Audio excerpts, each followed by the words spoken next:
10:35 a.m. 6/21/2017. I'm going to do the speaker thing real quick if I can. Turn this volume. I'm so sorry.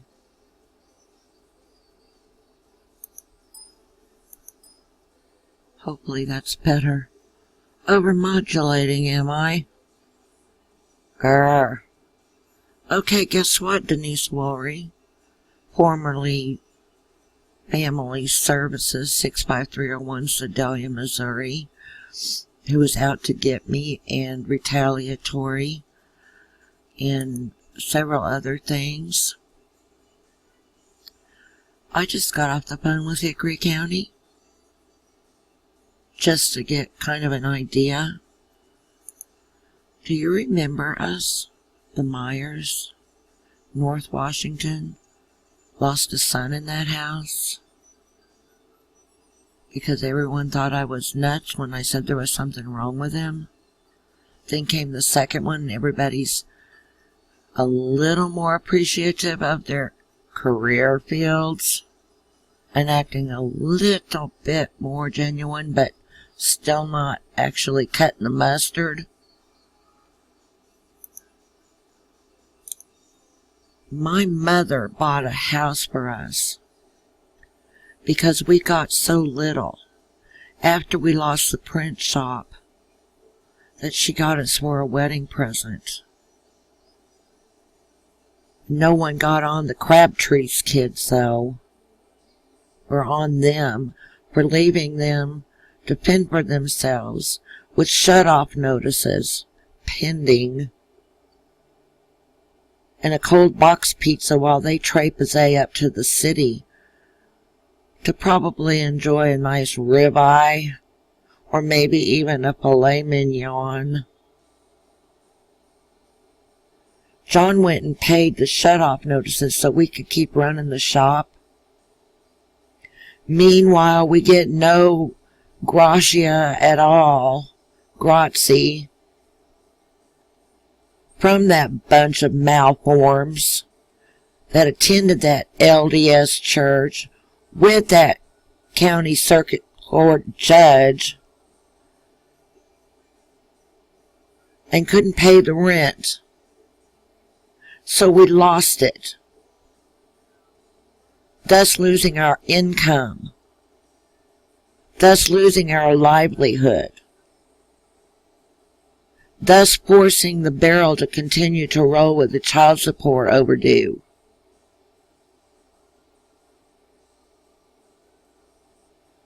Mother was trying to be helpful so that we could have a little more money, as I had begun to say, so we wouldn't have to pay rent. And we could have gotten a car, and John could have gotten his job up at the museum over in Warrensburg as a curator, and could have paid toward that child support. But instead of being helpful and kind in the least, Denise Woolery, formerly 65301, blah, blah, blah, decided to get snappy with us. Oh, you can't do that. We're going to send an assessor over to that little house to tell Ann what to charge you.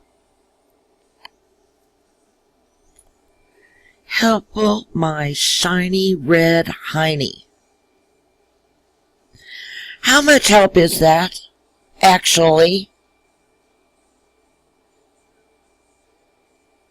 He came to Sedalia with basically nothing, or at least came to me when I met him. He basically had a few books,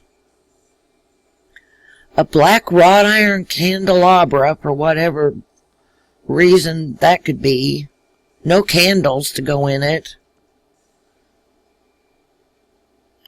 a few clothes,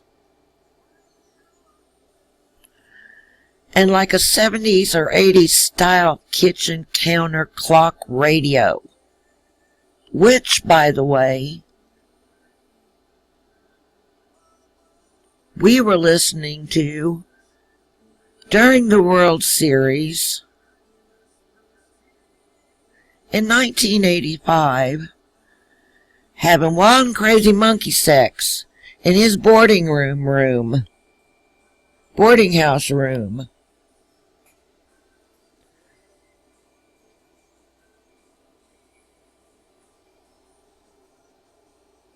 That's what he had. Meanwhile, before this, I didn't even want to hold his hand. He's a married man. I don't go there. The buck stops there with me. I never needed in the middle of anybody's crazy crap. So I was able to say, whoa, this is how it's going to be. Me 23 versus him 37. You show me those divorce papers signed, and from there, we'll take it from there. So even before that night during the World Series, and I don't know if that was first time or not. I really don't. That's not really the point. My family wanted me to go on a vacation with them. The last vacation I would ever take with them as a free woman. We went to Silver Dollar City. Probably camped out there at Treasure Lake in the RV. Next to the IMAX, who rents from Treasure Lake. $1 million a year. Electricity is produced there. Branson was buying electricity from Treasure Lake. It's not some boondoggle thing. Boondock.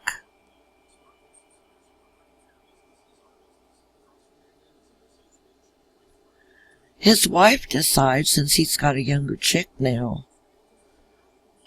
and while I'm on vacation, that she was going to be nice, or his ex, I mean Nancy, R.I.P., which, be helpful and go get his laundry and do it for him, blah, blah, blah. And he admitted all this to me. While she's there, she seduces him. After all this crap they had already gone through with the courts and her divorcing him on the grounds of said rape of her daughter, who later said to the judge's son, who she was dating at the time, via the LDS mess, the same LDS mess with the print shop issue, to tell him how it really was, and he told the story to his dad, and there's no record of John ever being in there for that. So scratch that one out. Dad and I later went up and checked. They had no such thing on file of John Myers.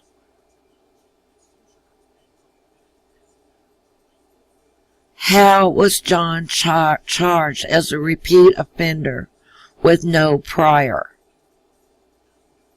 Pettis County. I tell you to grab onto your asses, but would that do any good?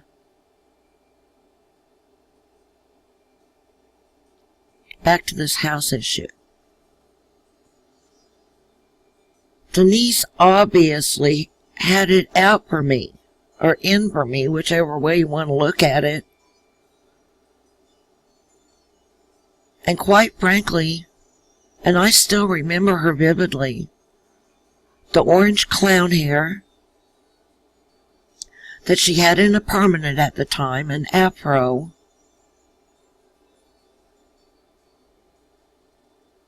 Her blue cambray shirt,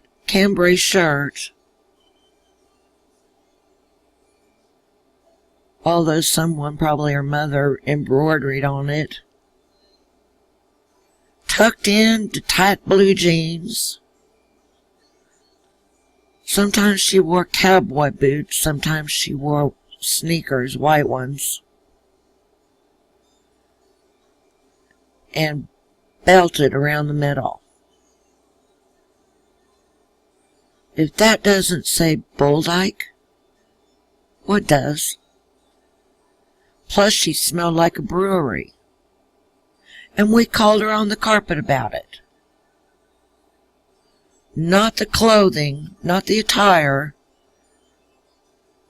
but we were sober.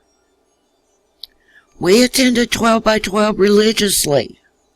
We went to church. She attacked that. She attacked that repeatedly. You may as well say we were stung to death by Denise Woolery, formerly 65301. At least in the job department. She lived in Smithton, across from Bill, our friend, Sergeant Justice, R.I.P., who moved there deliberately after he found out from Barb, who owned the bar on Engineer, maybe still does. Earl and Barb. Where she lived, and got that house from them. His rationale was, she wants to watch me, I'll give her something to watch 24/7. Then she allowed her kids to continually knock golf balls over into the yard. Him, a big disabled guy on VA disability, several different problems. She allowed them to treat him that way. And then gets this case of the ass like you would never believe. Of course, she kept that all nice and tidy. Like, my family wouldn't do that. My kids wouldn't do that. Well, I brought up one time, too, about someone mentioning, I think it might have been Bill or somebody else from the 12 and 12 group, about her kids being able to ride around the back pickup truck when that had been outlawed or banned. That, for some reason, didn't apply to them. And then when she stood in my front room, in my face, nobody goes against me or my family. Well, guess what? I can get a case of the ass, too. I want to know why, when this county says it's okay for people to live in a house that's not in their name, that's owned by somebody else, so they have a little bit more money to live on, isn't okay in Pettis County. And I could call random counties all day and find out what their policy on it is. Wouldn't do a bit of good, because there's so many Denise Woolerys that work for Child Protective Services under its many colors that would go against policy just to be going against policy, to show their ass. And my husband's in prison because that same woman, Denise, was behind that too, standing in my mom's front room. My mother told me, with her little snick going on, well, he did it before, he done it again. And there's no record of it. I'd love someone to make her answer for all of this stuff. I'll be back.